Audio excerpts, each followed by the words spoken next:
This week, 9 individuals kidnapped and robbed at gunpoint numerous victims at a music studio in Dallas, Texas. These individuals who are charged and arrested include Lontrell Williams Jr., also known as Pooh Shiesty. Say, hold on, run it again. You were talking about the tape. You said it's a video. It's an actual video of Shiesty robbing Gucci Mane. Like they got the video of the stuff that happened inside the studio. You know what I'm saying? You know, most of these studios, they got stuff in there. They got cameras everywhere, so they're recording everything that's going on inside the studio. So they actually got this shit on tape. But feds got their hands on the tape. So they violate them. So the feds can violate them because they see them on the tape holding the Draco. As far as you know, what was on the tape? Like on the tape, they're showing Big 30 at the door. Big 30 got the door. He blocking everybody in. Defendant Wright barricaded the studio door with his body to prevent the victims from escaping. And then you got Shiesty, you know what I'm saying? He got the gun on him. You feel what I'm saying? He got the gun on Gucci or whatever, trying to make him sign the contract, to sign Gucci out, to make Gucci sign him out his contract. As alleged, Williams Jr. produced an AK-style pistol and forced one of the victims to sign a release from the recording contract at gunpoint. Gucci looking at Shiesty daddy, because Pooh Shiesty daddy was there, and he got his head down, like, Gucci looking at him like that. This what y'all on? Like that type of shit. This is why the feds hit the house and Shiesty daddy in there. You feel what I'm saying? Remember they hit the house in Memphis and Pooh Shiesty daddy was in there. You feel what I'm saying? Because he was on the scene of the whole incident. You feel what I'm saying? He on the scene too. And then, you know hear him in the song, in one of his songs, he's rapping about it like, I'm looking at the hits I did on tape like I'm old dog. You know what I'm saying? Like taking a scene from what happened in Mrs. Society when old dog did the little shit he did, and he was showing the tape to his homeboys and stuff like that. So he's rapping that, because you got to think the feds the type of, they'll use your lyrics against you. So by him rapping and saying that, saying my daddy, my first co-defendant, Big 30 passed me that Draco, you know what I'm saying? All that. And these are the same two people that's in a situation with him. But this is what you're rapping about. Right, you're rapping about exactly what happened. Right, even if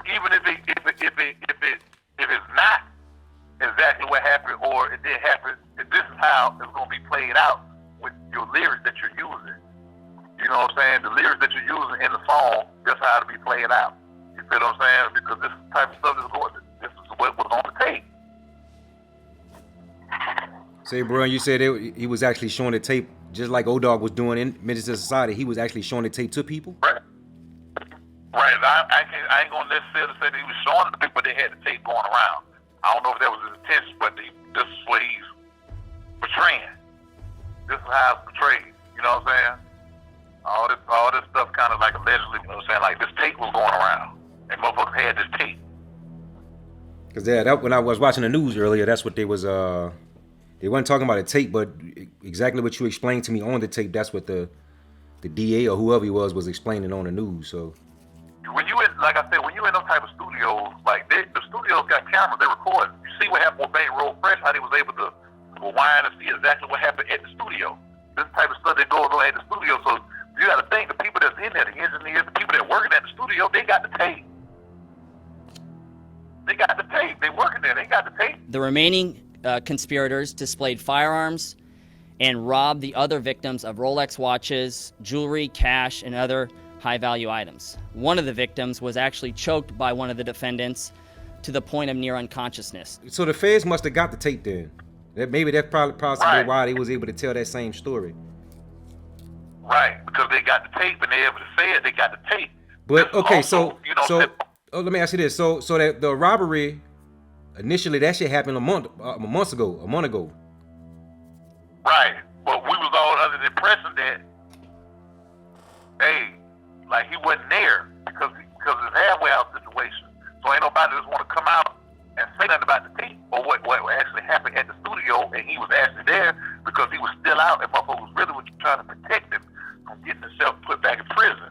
You see what I'm saying? So they don't want to say nothing about no tape. They're gonna try to not place him on the scene of that situation, but try to protect him. From what I'm hearing, the feds got the tape. Gucci ain't said nothing. But Gucci never said nothing. You feel what I'm saying? Gucci never said nothing. To my understanding, in my resources, Gucci never said nothing. The feds end up some type of way getting the tape. The people end up getting the tape. Some type of way the tape end up in the people's hands. And you know, it can happen all kind of ways. When he in the halfway house, the people can walk up on you and get your phone. They can find out, say, okay, to give you another example. When you in the federal halfway house, you're supposed to sign out to where you're going. And it could have been a situation where he wasn't supposed to be at the studio. You probably wasn't supposed to be at the studio. These folks you didn't sign out the halfway house to go to the studio, so now you're out of bounds. What the Fed will call out of bounds for the halfway house. So once these people start to hear that you're out of bounds or you're somewhere where you ain't supposed to be, now they'll start their own investigation about what happened this day. Where you was at? Oh, stuff happened. We hear about Pooh Shiesty. You know, Gucci come to see Pooh Shiesty at the halfway house. This robbery happened. So it's possible that the people at the halfway house could have went to the, to the scene and got the information that he wasn't supposed to be there, and they did their investigation and stumbled up on it and turned it in. It could be all kinds of scenarios of how the tape ended up in the Fed's hand. You feel what I'm saying? I just don't want to put that bone on nobody, but there's all different kind of ways that the people can goddamn stumble up on this stuff and have it. He could have had it in his phone, or had it in a second phone that he had, and the people stumble up on the phone because the people got the right to search through your phone when you're in the halfway house, or search your property. Because sometimes when you're in the halfway house, motherfuckers might have an old second phone or something put up somewhere in their car, something like that, and the people can stumble up on that and they can go through it. So that could be a scenario to where the people ended up with it. How long Pooh Shiesty been out? About a couple of months. He ain't had a chance to really get out the halfway house good. He ain't a chance to get out the halfway house. Yeah, they got that tape and his lyrics. Yeah, he like that. You he got done. the tape, you got your lyrics, and then you saying stupid, like the shit with Boosie about bodies, and like it's just you just doing too much stupid shit. What did he say about Boosie with bodies? What did he say? Man, he's like, I got more bodies than Boosie.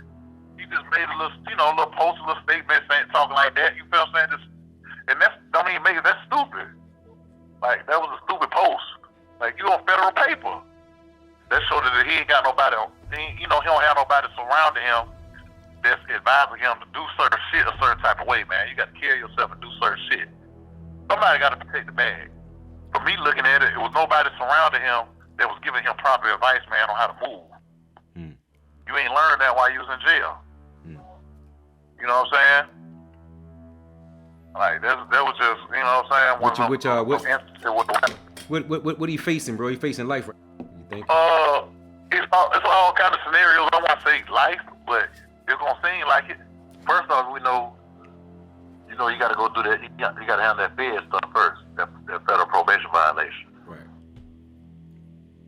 You got to do that first. They're gonna send you. I don't know how much federal paper you have, how much supervised release, but you know what I'm saying. You got to deal with that first. Now the gun part, I don't